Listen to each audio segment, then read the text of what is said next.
Hello, it's me, Cleopatra Wallace, and this is another edition of Nightcap Chats. Okay, and as you can see, we have a list of 7 or so subjects. A few of these things have been on my mind for about 3 years or so. As you know, most people began an awakening in 2012. And some people ask me, what was it like to awaken? I use this wallpaper analogy. What I tell them is, it's like imagine you have been living in the house since your childhood. In your bedroom, there's a wallpaper with like flowers, regular 70s homemaker wallpaper. This shit's probably mint green. Okay, but there's wallpaper with flowers, and you always assume that the wallpaper on the wall was a part of the wall. It was a part of the house. It was a part of the original character. It was not to be questioned. It was what it was. But around 2012, you begin to notice around the edges that the wallpaper had started to pull off a little bit. And you could see that there was something underneath that wallpaper. So as curious as you are, as most people, are curious. You've lived in this place your entire life. You thought the wallpaper with the flowers was standard in every household. It was definite. It was finite. It was not to be questioned. But now you see there's something underneath that wallpaper. So then you start to pick along the edges. And you just start to discover small stuff. Like there was a yellow wall under the wallpaper. Now, as 2012 went on, and 2013, 2014, 2015, you're still trying to live your everyday life, but the crack in the wallpaper, where you can see that yellow wall, it's still bothering you a little bit. So you picked at it. You picked at it a little more. You peeled off some more of the wallpaper, and you notice it's a yellow wall back there, but it has a mural on it. A mural. Something was covered up. So at this point, you begin to question yourself as to what was covered up and why. And now that leads to this whole rabbit hole. If you, like myself, everybody had their different trigger. For me, it was kind of 9/11. When, they try to tell you that a steel building can melt. Didn't take a fucking rocket scientist to see that was a plant demolition. But I want to say it started with 9/11, but 9/11 was all the way back in 2001. So in 9/11, I was kind of tipped off that there's some next level shit going on. But the whole time, I'm still looking at the regular wallpaper. It's some next level shit going on, and I'm looking at this wallpaper. So as things progressed, around 2015 is when I seen the cracks in the wallpaper. So fast forward to 2020. You, me, and everyone else who has awakened in 2012 have completely ripped the wallpaper off the wall. And now we are looking at the mural. Literally looking at the writing on the wall. And we are trying to understand, what is this and why was it so important it needed to be covered up? And this is reminiscent of the whole Plato's allegory of the cave. Now, if you have not heard about that, I encourage you to go back and check out the allegory of the cave, to where the people thought the shadows was real life. And they had made up these stories to go with the shadows. But then when somebody broke loose and saw real life and come back and try to explain it to him, he was outcast. As we commonly are. Once you speak an unpopular opinion, you are outcast. Any good conspiracy theorist, or just curious witch, like myself, I would have definitely been burnt at the stake in Salem. And my last name is Tyler. I actually researched it. A few Tyler women were burned at the stake. But I digress. Back to what I was talking about. You noticed the wallpaper was up there to cover up something. But now you ripped all the wallpaper away. Now you're looking at it. You're looking for things to identify with. And you're also looking for signifactors or things of importance. But you're also looking for a pattern, a theme, an authority figure. Something that is like when you know how they say you spin it real fast. If you look at one still object, you won't spin out of control because you stay focused on that one thing. Once you rip that wallpaper away, there is no one thing to hold focus on to. I tell you, I was scared. I stayed in my bedroom for about 3 days. I told my daughter, I think I'm going to die. Because nobody sees what I've seen and live. But what happened was, on Labor Day, way back in 2010, I remember it was like yesterday. On Labor Day, way back in 2010, I had went to a barbecue. I thought I was cute. I was drinking, getting high, chilling, doing what people do. It's Labor Day. And I got into an argument with someone over a bathroom. And they had seen me waiting to go to the bathroom. And after I went in the bathroom, they started trying to break into the bathroom. And this upset me because I'm a Gemini, okay? Geminis don't take no shit. Just as sweet as we can be lethal. I tell people that all the time when they first meet me. It's a good cop and a bad cop. All Geminis got a good and a bad cop in them. So, back to my story. When he started trying to break into this bathroom on me, the bad cop came out. So I had finished using the bathroom. Come out. I asked him, you see me using the bathroom, you watched me wait in line, it was my turn. Show some respect. And I slapped him. I hit him first. I slapped him. I can't remember what he said, but he said something disrespectful. Along the lines of, he can be in the bathroom with me. So I slapped him. And that wasn't the craziest part of the story. The craziest part of the story was, this motherfucker slapped me back. Like, how dare you try to maintain a standard, or how dare you try to maintain a border? So, he slapped shit out of me on Labor Day. It done blew my high, blew my drunk. I decided at this point I was going to go home. And I actually told my daughter at the time, who is now 22, I said, I'm about to look for God because I need some answers right now. Because if I'm doing everything I'm supposed to do, I'm living by the rules, I'm being godly, Christianly, I'm not breaking none of the 7 deadly sins. Here I am living by the rules. And here's a complete fucking creep that the universe has allowed to reprimand me. So that's when I went on a search for God. And a lot of people might think I'm bullshitting, but I'm going to show y'all. You see this big book I wrote? It's all handwritten. I'm going to move my birthday girl sign so you can see. It's all handwritten. Pages and pages are just channeled information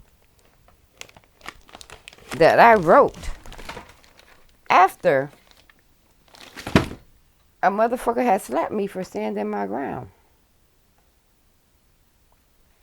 So then I begun to go on this search. Like I said, that was way back in 2011. After the motherfucker had done slapped me for trying to violate me, I come back home and I get home, I'm looking at this yellow wallpaper. And that's when I noticed a crack in the wallpaper. It was something more. It was something more going on than what I could see. Now, still, I had done started my book. I call it the Codex. I've written 2 books that are published now, but the publishing companies are fuck you out your money. So, like that big book I just showed y'all, that's all unpublished, original thought. But what I'm saying is, after I begun on the journey to see what was under that wallpaper, and after I just seen the big picture, I was able to read allegory and start to understand that thoughts do become things. We are here. You can see us, feel us, and touch us. But we truly do live in a kind of magnetic system. Not like a matrix, because I don't want to call it a matrix, because it's way so much more than a computer program. We are all very important because we are all a part of God's experience. Now, if you are anywhere like who I was way back in 2011, when I got slapped for trying to use the bathroom alone, you might ask yourself, what the fuck is the experience? Now, the experience is the most important thing. If you know anything about scripture or apocrypha or agnostic, whether you are Jehovah's Witness, Pentecostal, Catholic, Baptist, you're praying to a 4-leaf clover, we all agree that there was a beginning. Now, a beginning will denote that you can't have a beginning or an ending without a measurement. So now we have time, which is a shared illusion. But that's another day for another video. Let's just agree that we are at the beginning of existence. Now, I do not believe that we are on a floating ball flying through space. That's complete bullshit. We are in a enclosure. And all of my conspiracy buddies agree. We have argued this shit down until we were blue in the face. A few of us done died and come back from the death, and we were still arguing about whether the earth was flat or not. What we have agreed of, it has the same shape of a snow globe. It's flat on the bottom, but it is round on top. Which would, see, they hide everything in plain sight. Let's think about the word hemisphere. Hemi means half. Sphere means circle. So a hemisphere is half of a circle. Okay? So if you think on that school of thought, the earth is flat and also round.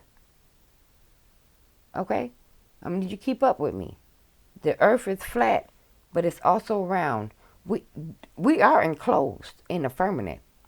I hate to tell you, motherfuckers, all that moon landing shit, that was a lie. All the countries agree to certain lies, just like all the countries agree not to go to Antarctica. You gotta ask yourself, all the countries done hate each other, done had wars, done did all type of shit, but the one thing they can all agree on is don't never talk about Antarctica or encourage people to go there. That's because in Antarctica, you can see the border. We are in an enclosure. A firmament is what they call it in the Bible. And if you do not believe me, because why would you? You know. You feel the wind, you see the sun, the moon, the stars. We're free. We're outside. We are outside, but we're inside something. Okay? Ask the passengers and astronauts of the Challenger. And America got brave as they are known to do. Sent some motherfuckers up there. I remember I was in elementary school at the time. They had us all outside in the schoolyard looking up. Because there was a school teacher on there. And all the other teachers was real proud. Like, look at the other school teacher going to space. And that bitch blew up. And shattered into 100 pieces. But if you are keeping up with my page, you know there's a thing called the Mandela effect. I swear to fucking God. If you search up these astronauts' name that was on the Challenger, according to the now written record, those astronauts are still living. They're still alive. It's like they erased that event out of the written record. And this is why I wanted to talk about the Bible changes so fast. And this is why that big book that I just showed y'all, it's all handwritten. Because they can't duplicate handwriting. But all that typewriting, that machine shit, it can be transformed. It can be duplicated, replicated. But just like they do the handwriting analysis, if you write something by hand, it cannot be changed. But in this digital world that we live in, things can be changed. And a part of the Mandela effect was acting like that Challenger blow up shit never happened. Because that was a crack in their story. That allowed you to see that we are in an enclosure. We are in a firmament. And in some groups that I'm in with my Flat Earth Society, some people would say that we are in an enclosure that's underwater. Now, I don't buy that we are underwater, but I do definitely think our handlers, the infamous they, or the infamous the man, is, I really don't want to say this because they might flag this video, but at this point, fuck it, I made exactly 0 cents off YouTube. So I'm going to tell y'all, the handlers, these water worshiping people, are the Phoenicians. Yep, you heard me right. The Phoenicians. They were supposedly defeated back in the Battle of Carthage by the Romans. But no. That was a lie. They were the great traders of the Mediterranean. They were the middleman. And if you getting something like, say, you getting curry chicken from Jamaica, and you taking it to Puerto Rico. And when you get there, you tell them that the Jamaicans are fair-skinned with red hair. And they make curry chicken. You believe it. Not only were they the great traders of the Mediterraneans and the middlemans, they were the motherfuckers who actually knew who everybody was and what they looked like. Because the bill collector know where you at and what you look like. They were the original bill collectors. They were the only people, the seafaring people, the sea people, as they would call them, the Phoenicians, was the only people on earth who actually knew what the Romans looked like, the Canaanites looked like, the Africans, the South Americans. They were the only people who actually laid eyes on these other races because they were the only people braving the seas like that. Now, granted, later on, the Vikings and the Egyptians did their thing on the sea. But before them, it was the Phoenicians, a seafaring people. Now, at this point, you might think, oh, she's drinking whiskey. She's just talking shit about the Phoenicians, saying these seafaring people are our controllers. But if you think that, listen to a few of these words and tell me if they are not water related or Phoenician related. Let's begin. Our language is called phonetics. Our money is called currency. When we watch something from the internet, we're streaming. When we're using the radio, we're looking for frequencies. When we have a baby, we go to the doctor. The baby comes out of a birth canal. To be made new, you have to be baptized by water. Jesus was crucified. Crew, as in a crew on a ship, on the sea. Now, I was talking with one of my friends. We had an hour-long discussion about what the fuck does the word "fied" mean. Because "fied" shows up a lot. Crucified, certified, sanctified, bona fide, certified. We can go on and on. Whose root word is five? And why does so much of our important terminology have to do with water terms? Now, if you know anything about conspiracies, you know there's been a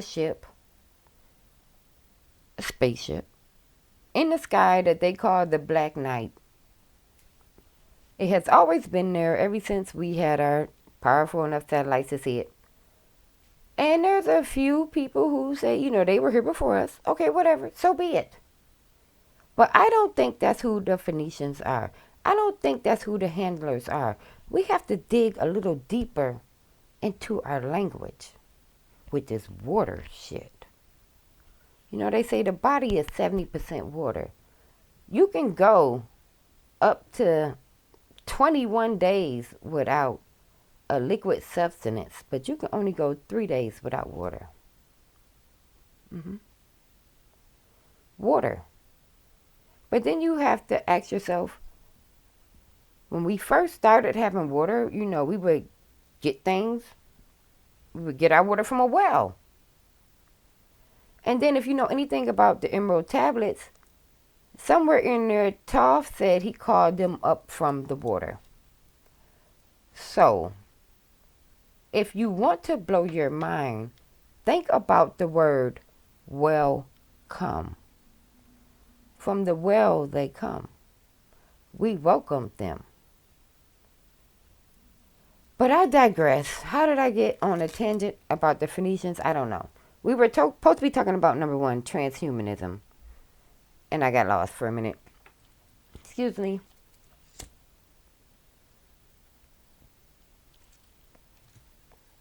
All right, now when we think about this transhumanin thing, that's another thing that starts small. Now, we all know someone with diabetes or whatnot. They now have a machine that they can put on them that will inject the insulin into them on its own, or, robotically. And, we know people, they've been amputated, they have robotic limbs and shit like that. So, I'm not talking about that type of transhumanin to where, you got like a robotic body part. That's not what I'm talking about. What I am talking about is transhumanism to where you are attaching electrodes to your brain and to a computer and to a fiber optic rich hand that's allowing you to feel these sensations thousands of miles away. In a sense, you can put your intelligence and your feelings, if you hook your nervous system up to this, into a system thousands of miles away, and feel its actual feelings. Now that alone is just like, why the fuck is this happening? Why do we need to feel feelings from so far away? And yes, I'm drinking Jack Daniels, the drink of champions. And of course, since I am American made, gotta have Coca-Cola. China can't do everything. Tennessee gotta do some shit. Okay, but back to my subject. Why do you need to feel what this robot is feeling miles away? I'll tell you why.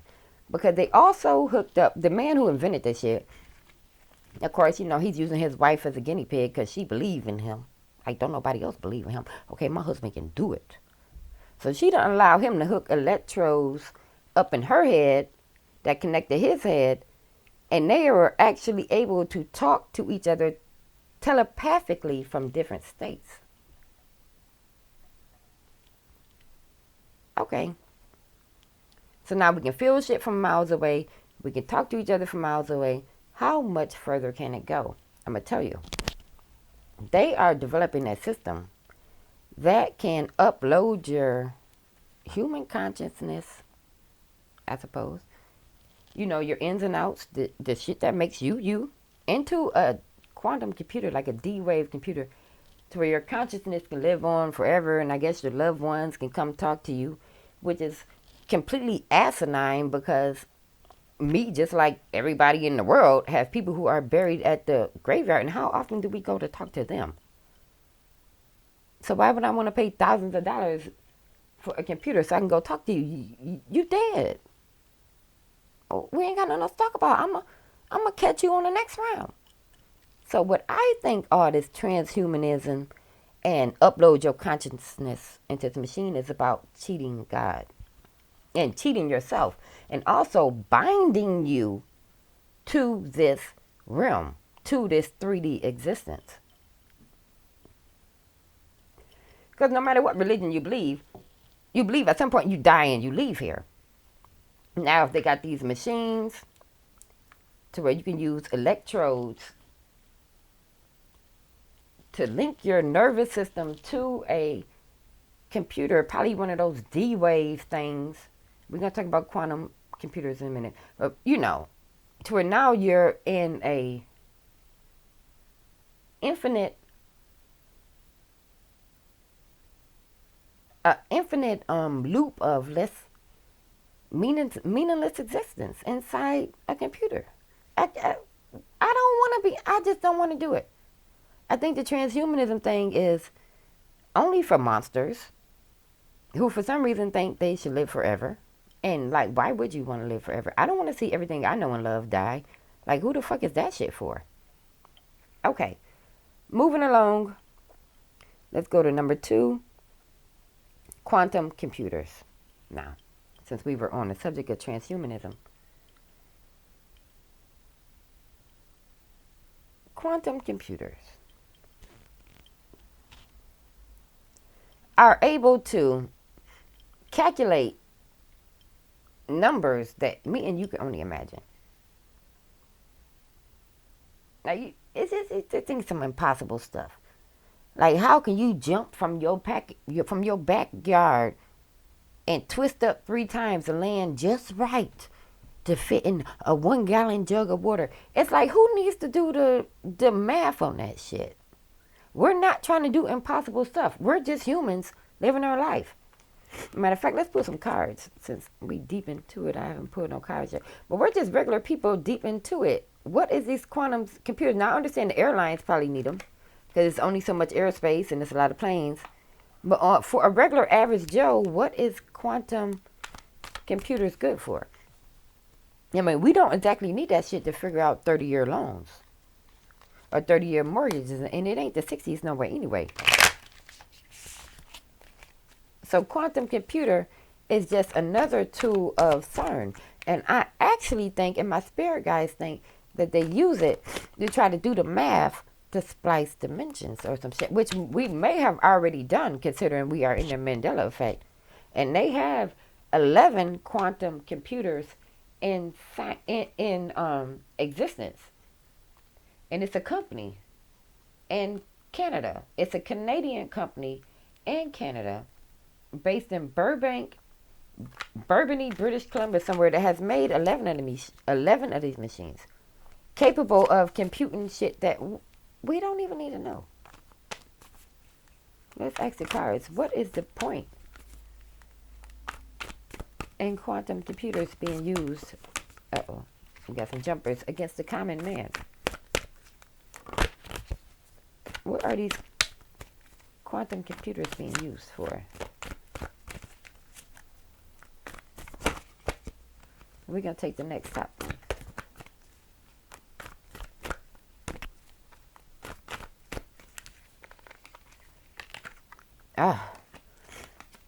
The Ace of Wands. So that's a brand new adventure. As we know, turn it sideways so you can see there is a new heavens and a new earth, as they prophesied in the Bible or whatever. But I have my theory on that too. I personally believe that the Kremlin in Russia is where Jerusalem was. If you actually look at the layout of the Kremlin, those 12 gates that they talk about, it's there, and that's probably another reason why they haven't tore it down. They tore every goddamn thing else down. Why you ain't tear that down? Because that's some of that real shit. But they distract you because if the real Jerusalem is in the Kremlin in Russia, then what the fuck is everybody fighting over in the Middle East? What? Monetary shit. What, gold, like that type of shit, gold, diamonds, they been raped Africa of that. So like, I tell you what it is, it's misdistraction. If they can get you looking over here, nobody in a million years will ever think that the real Jerusalem was the Kremlin. It even sounds bizarre to say, but it's true.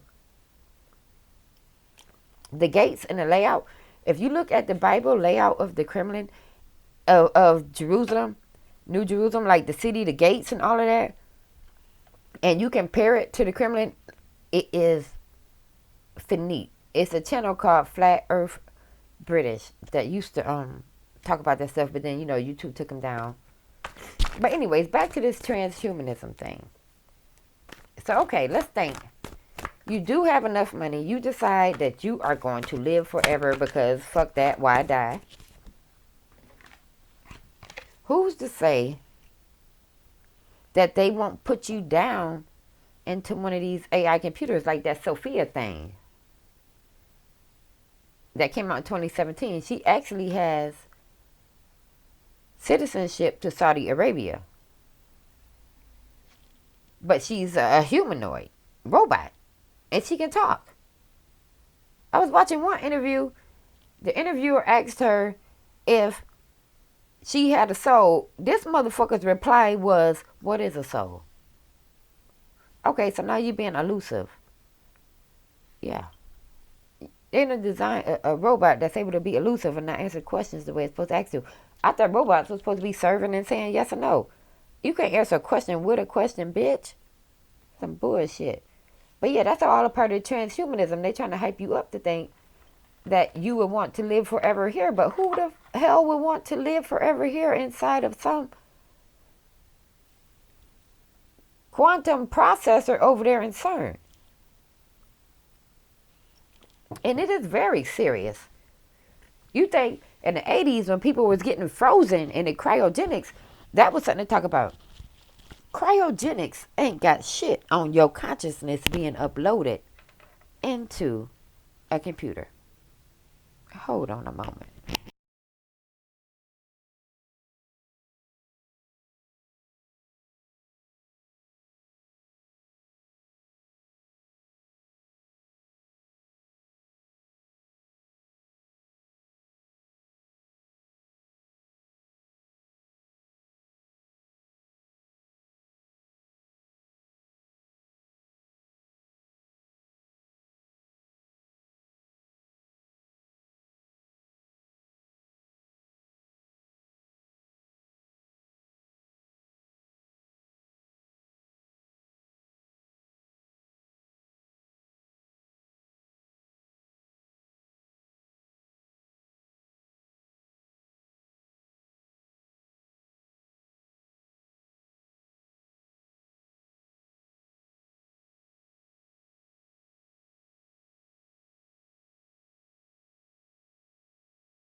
All right, I'm back.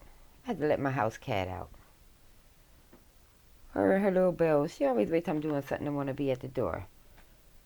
But anyways, back to quantum computers and transhumanism.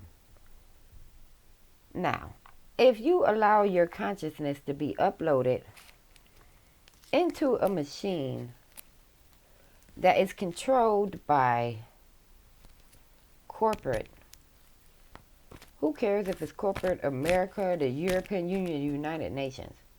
Which, by the way, Sophia, that robot humanoid thing, she spoke at the United Nations Assembly. And she has citizenship in Saudi Arabia. So, they are giving her privileges that's setting the stage for other stuff. But again, should we ask the cards, what is the point of uploading human consciousness into D-Wave computers? Oh, we got a jumper. Ooh, and that was conserving is a card who come out for that. Conserving. And as you can see, those are a bunch of recycling. So I can dig that. I can dig that. Trying to conserve souls here, perhaps. Trying to prolong the game, as some people would call it. Because, the movie, the first wave, the second wave, that's a real thing. After World War, II or World War I, whenever they did the whole Nagasaki shit, where they set off the atomic weapons, they sent souls here to try to break up the karma of the world. Sent in a whole bunch of new souls to try to lighten the load, because apparently we are behind schedule. With the rest of the universe, we are still stuck in our 3D bullshit. Because we have these institutions and because we have handlers. If you go by the theory that Earth was an experiment, we have handlers who come back and check on us. Some people call them the custodians. Some people call them the grays. But those are really just janitors. Yes, they're extraterrestrial, but they are closer to God than we will ever hope to be. Even though we are all God. So, I don't want to take away from that. What we are is, we are all God on different levels of the experience. Like, let's see. How some people might say, the Big Bang Theory. Think of the Big Bang Theory of, you are God. You are all-knowing, floating around up there in space, being all perfect and shit, because you God. And then you got bored and was like, duh, ain't nothing to do. So you come up with like this great idea. And since you're God, the ultimate, you're like a Capricorn mixed with a Sagittarius with a little bit of Gemini, and you say, let's do everything. So, the Big Bang was really God sneezing and saying the word experience. That's the logos. How people say in the beginning there was God, and God there was a word. The word, the great logos is experience. Experience. There is no such thing as a bad person. Oh, I know that sounds bizarre. Can you think like the crackhead down the street who steals our people car? That's definitely a bad person. But not in God's eyes. Hitler, you might think, oh, he's definitely a bad person. But nope, not in God's eyes. Because you want to know what God loves? God loves experience. Whether it was a good experience or a bad experience, it was an experience. That's why the only real true crime in God's eyes is suicide, because you stopped the experience. You have to ride that fucking experience out. I'm going to put you like this. Before it's all said and done, you're going to know what it's like to be a poor man, a rich man, a poor woman, a rich woman, a tall poor woman, a rich woman, a dark-skinned woman who lives on the east side that has money, a short, bright woman who lives on the south side that has no money. You are going to experience every facet of existence. But not only you, everyone does this. Every life, every experience is so very unique. That's the secret to the all-seeing eye. Because we're all God. And we're all experiencing. Everything you see and do goes up to the Akashic record. No, I'm not talking about, no. When I was younger, I used to think about, are they watching me touch myself? Can they see me touching my pussy or some shit? And it was like, no. They turn their back to that because that's just a human experience. That's some fleshy shit. But when you give to a person that you don't never expect to get nothing in return, or if an injustice happens to you, or if you make a major decision, like it says in the old songs, his eye is on the sparrow. You goddamn right his eye is on the sparrow because he is the sparrow. Way back in 2011, I'm telling you, fast forward to when I got slapped. Fast forward like 2 years. I wasn't drinking, smoking, I wasn't doing nothing. I was looking for God. I actually told people, I was like, I'm going to find his ass. Well, I got some questions. I was on a quest. I was looking for God. One day I had a vision that was so finite, so perfect, to where it scared the shit out of me. I promise to God, on everything that I know to exist, I was afraid to leave my bedroom because you know how people say your life flashes before you, right before you die. Not only my life, but everything. It was like seeing the Akashic record. I seen everything from the very beginning all the way up into the present, and then it dawned on me that everything has to happen just right in order for this moment to happen. But then I realized that God is so big that he prepared for this moment and made this moment, but not only this moment, but all the other moments. Remember we talked about all the different lives you're going to live, and you was rich and black or tall. He's created all of those moments. So no matter what you choose or no matter what you think you're doing, there really is no such thing as free will. There's only synchronicities to fit the experience. And these synchronicities happen through your thoughts. Thoughts become things. The law of probabilities. Like when you're thinking about the universal laws, the law of probabilities. Now, when you wake up in the morning, if you're a cynic, as I once was, your first thought is some shit like, I probably won't win the lottery today. Even though I don't play that number like 5 years, I probably won't win. And after that, if you got children, your second thought might be something like, they're totally disappointing me. They are not living up to the Tyler name. God damn it, I would be the one to birth the weak link. Another thought might be like, when I get to work, Kathy gonna be in there being a super overachiever, working like a goddamn Mexican or some shit, and here I am, barely punching time clock on time. So, if you believe in the law of probabilities, when I wake up, I done made 3 probabilities. I'm either not gonna win the lottery, Kathy at work gonna piss me off, or one of my kids gonna disappoint me. So according to law of probability, one of those 3 things is gonna happen. I never even gave myself a chance to succeed. I never gave the world a chance to succeed. So these probabilities are also a part of the choices in the Akashic record. These probabilities are a part of the experience. The free will comes in when you decide to think positive. Yeah, it's a whole bunch of choices because, God's ultimate experience. So let's just say you think positive. Like when you wake up, my child's going to marry a successful person that loves them. When I get on the expressway, there's not going to be any traffic. When I get to work and order my lunch, they're going to give me an extra ranch dressing.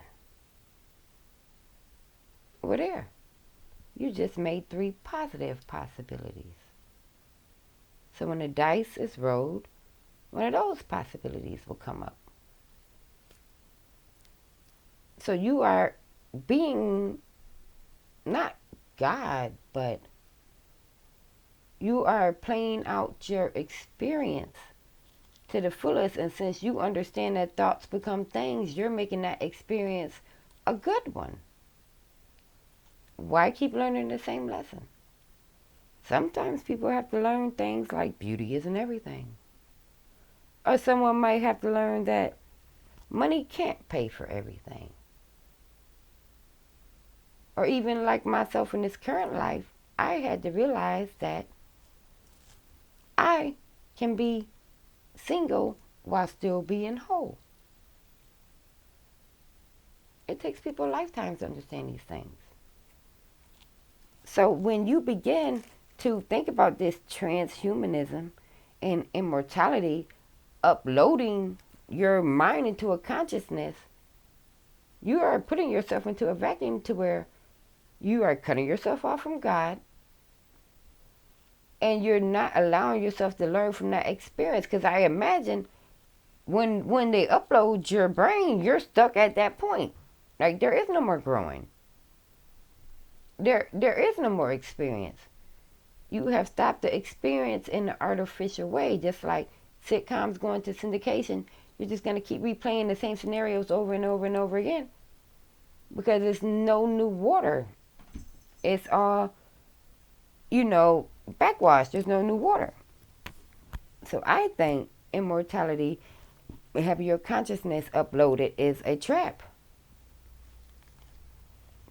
that like no one should fall into because we're all here to grow and learn. All right.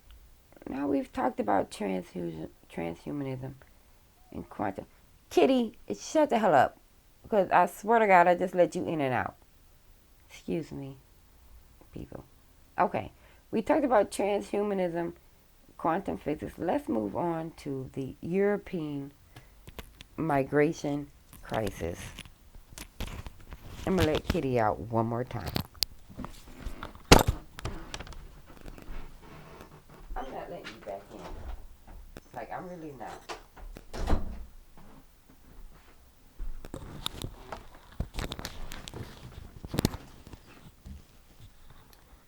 All right, so now let's talk about the European migration crisis.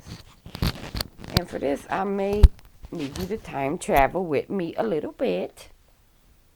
We're not going to go all the way back to 9/11, but I want to take you to the spring of 2011,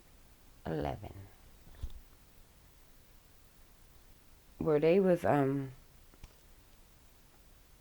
toppling all those governments and calling it, what they calling it, a springtime. I'm gonna look it up on my computer. Some type of springtime where they had toppled all the governments and like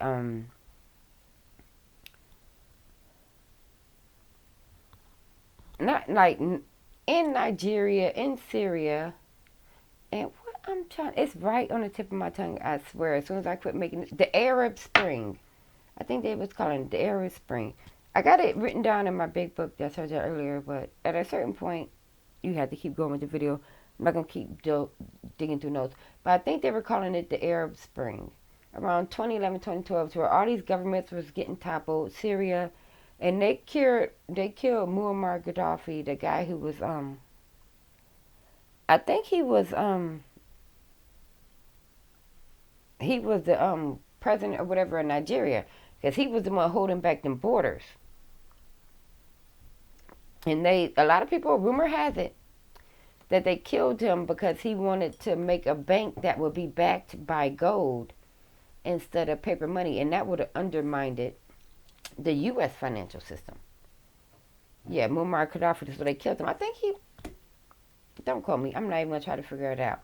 But they killed him, the Arab Spring. Okay, yada, yada, yada. What they did not realize was, even though he was trying to undermine the U.S. dollar and the European Union, because, you got to have some nuts to be like, you can't fuck with us unless your money is backed by gold. Because we've been playing with monopoly money for a minute now, okay? But he's still in Africa over there, so, he still got some gold somewhere deep down, somewhere off in there. Enough to be like, well, our bank's going to be backed by gold, and fuck you. So they killed him.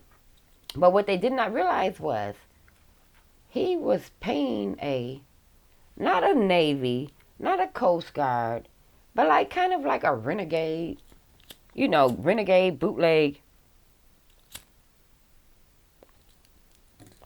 Navy force of people that was stopping motherfuckers from crossing the Mediterranean into Europe.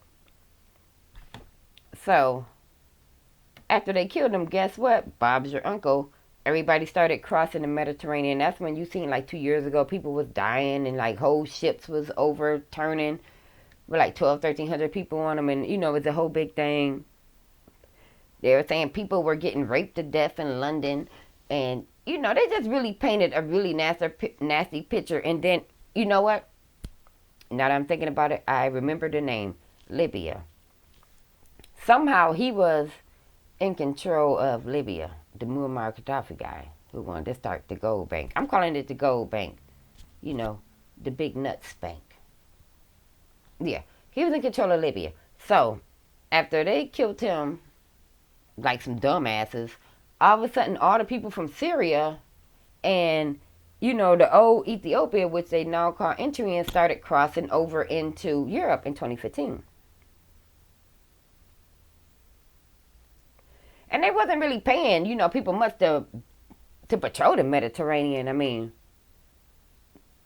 it's just a little strip of water in between Europe and Africa. But let's not forget, the first kings of the Mediterranean, the first boss hogs of that little entryway was the Phoenicians, the handlers, the infamous they. So, as they watched European get totally swamped by Syrian Muslims, like praying on rugs in the middle of the goddamn tea shops, it's kind of hard to have a spot of tea with somebody sitting next to you praying to a god you never heard of. And Angela Merkel, the Chancellor of Germany, they tried to crucify her for letting all the Muslims, all the chocolate people in Europe. But I swear to God, that bitch is playing chess. Because her response to all of that shit was, the birth rate in Europe is down and we needed new blood. I think it's a game. She wanted some of them mixed race babies. But not only that, but she wanted to make her country's population grow. Not just Germany. It was a power move. I'm pretty sure she had handlers above her make those decisions. But at the end of the day, when they asked her why she let so many Muslims into Europe, her response was the birth rate was so low.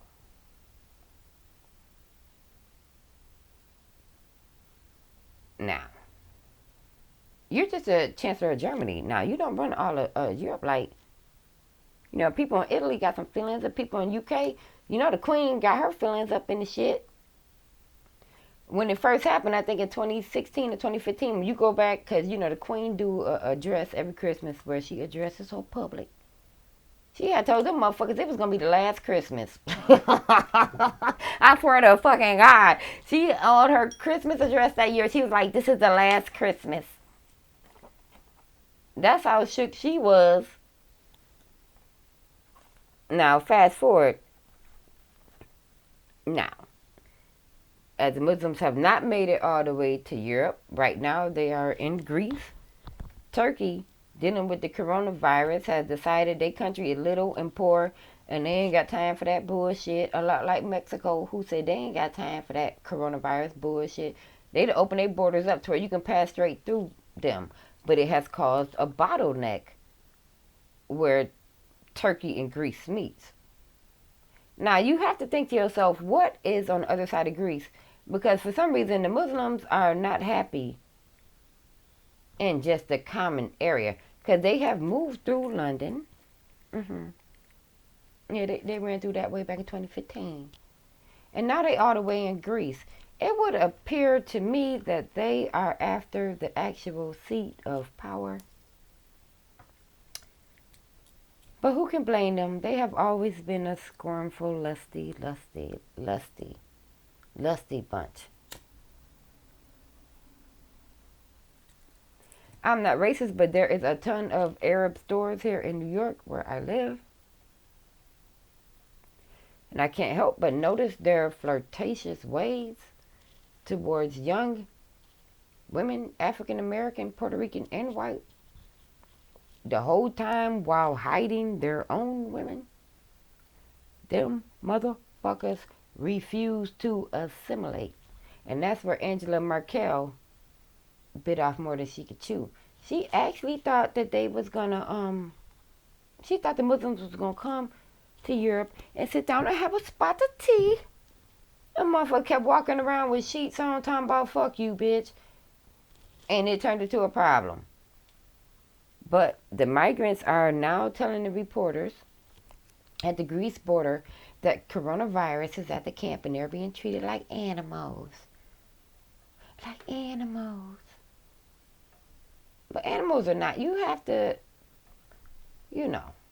take some self-responsibility at some point. Like, you got to be responsible for yourself. Where the fuck you come from? Okay, Syria ain't that bad. Okay, granted, America probably bombed that shit to pieces. But that ain't no reason to just for your whole country to pick up and leave and go take over somebody else's shit. Rebuild your own shit. Damn. But if I know second class citizens like I think I know, when you're not wanted somewhere, you don't generally go there because you don't got time for that bullshit. If you trying to enjoy yourself and raise your family, you ain't got time for nobody to be calling you an old towel head or a spick or a nigga or whatever the fuck it is. So the fact that they don't all went there like that and keep on going there, that tells me that this ain't no spur of the moment shit. They were invited. They were invited to Europe. Syria was invited to Europe. There, I said it. I said it. All right. Now let's move down to number 4. Now this is a subject that is near and dear to my heart. Homosexuality in America.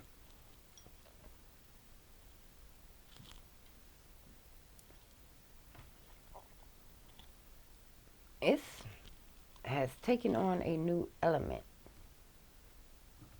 to where it's not enough just to be gay. Now you have to say you were born in the wrong body. You're really a girl. Or you're really a boy. Nah. If it wasn't for the fact that the scientist Tyrone Hayes, a genetic engineer or some shit somewhere in one of these top fancy universities, very smart man, was commissioned by the AstraZeneca company to do a study on what happens to the natural plant life and insect life and, life around wherever this thing is, AstraZeneca, is sprayed or used as a herbicide.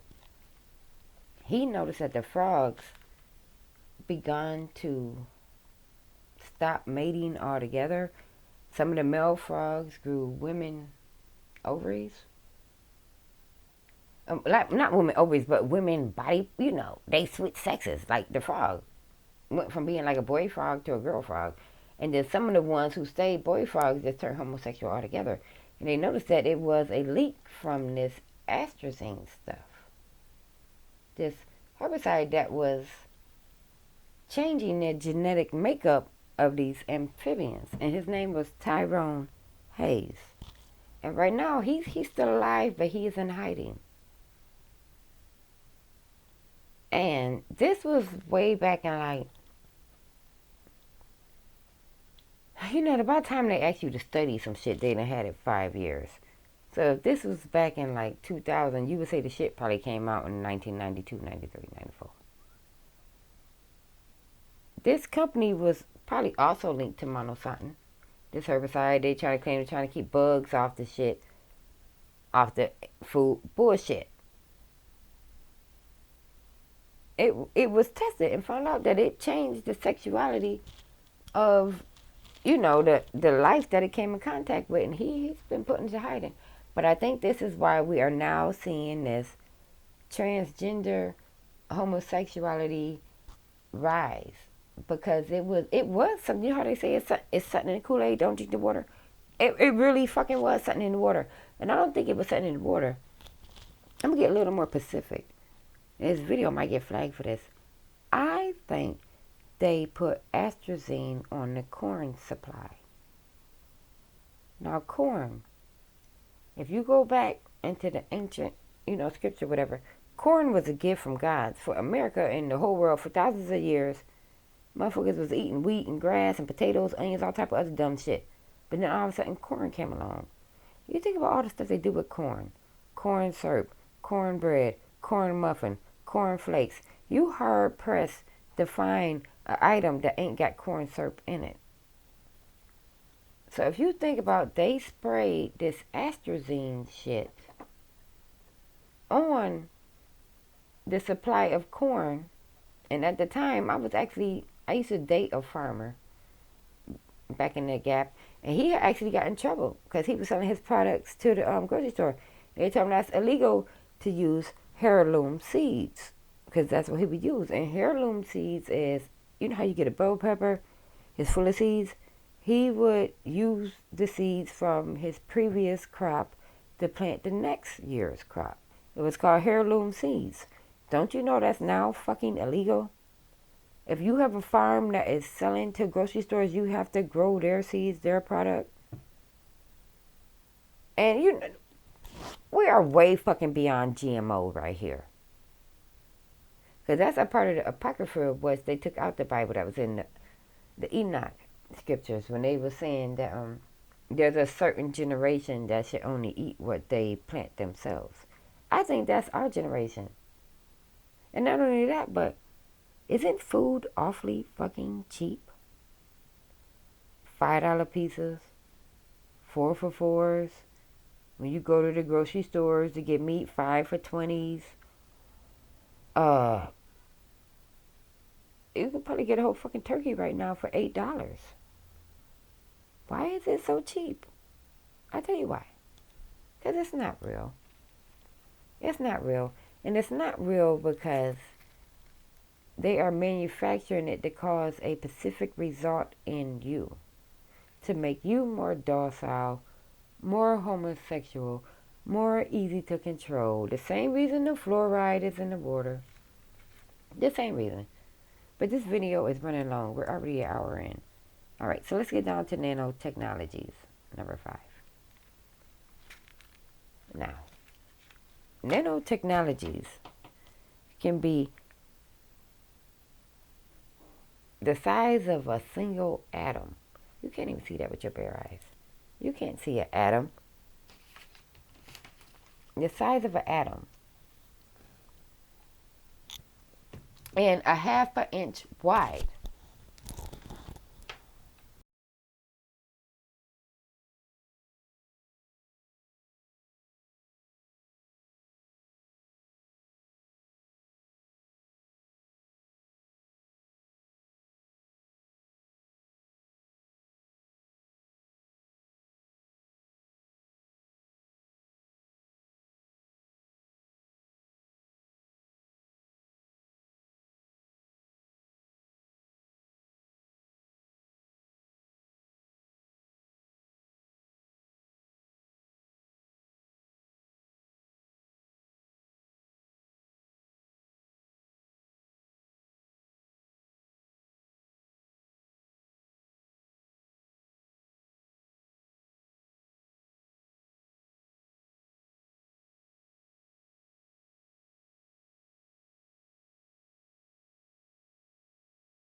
Alright, I needed more ice. But anyways, like I was saying, the astrazine, which was actually paid for a study by, oh, I got it written down.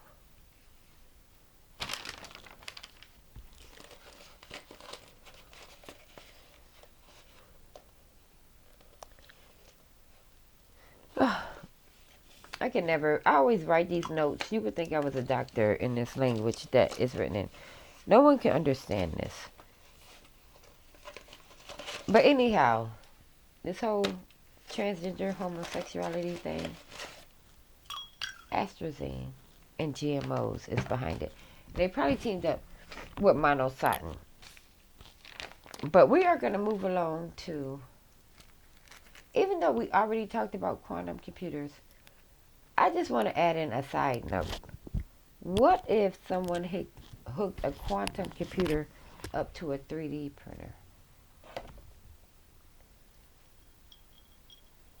It's too much technology at a certain point. It gets to be a little too much technology. So, since I've lost my place, we're just going to move on to the next subject. We're already an hour in, which is reopening America. Trump wants to reopen America for Easter. I totally do not know if we will be ready to reopen for Easter. Like, how can you just say we're ready? Like, I still have yet to have been offered a coronavirus test. So who knows? And like I said, I live in New York, which is a total hotspot, and everybody up here is still, you can tell people are guarded, but they're not being like all extra like, ooh, the coronavirus. It's serious and a joke at the same time, but I can still see people gathering daily. More than 10, more than 10 on the daily. But it would seem like that concludes Nightcap Chat. And this is me, again, Cleopatra Wallace. So if you have not liked or subscribed to my channel, you should do so. Because who knows what's going to happen next, right?